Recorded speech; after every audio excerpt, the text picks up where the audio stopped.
পাকিস্তানের উত্তপ্ত সীমান্ত এলাকা আবারও কেঁপে উঠল আত্মঘাতী বিস্ফোরণে।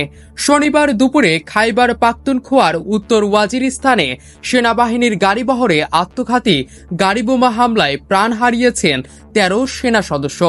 আহত হয়েছেন আরও অন্তত ২৯ জন। প্রাদেশিক প্রশাসনের একজন জ্যেষ্ঠ কর্মকর্তা বার্তা সংস্থা এএফপিকে জানান, সেনাবাহিনীর একটি নিয়মিত প্যাট্রোলের সময় একটি বিস্ফোরক বোঝাই গাড়িবহরের মধ্যে ঢুকে পড়ে এবং মুহূর্তের মধ্যেই ঘটে ভয়াবহ বিস্ফোরণ। হামলায় ঘটনাস্থলেই ১৩ জন সেনা নিহত হন। আহতদের মধ্যে রয়েছে ১০ জন সেনা এবং ১৯ জন বেসামরিক। বিস্ফোরণে অভিঘাতে আশেপাশের দুটি বাড়ির ছাদ উড়ে গেছে। ছাদ ধসে আহত হয়েছে অন্তত ৬ শিশু।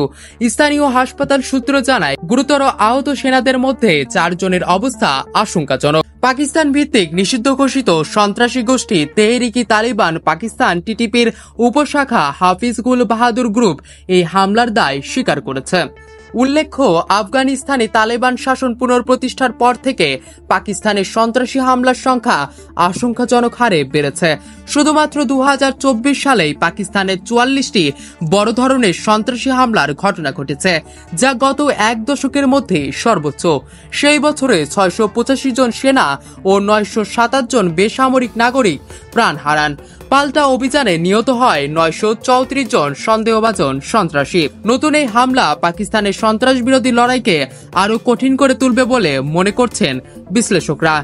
সীমান্ত ঘেঁষা অঞ্চল জুড়ে আবারও নিরাপত্তা জোরদার করা হয়েছে।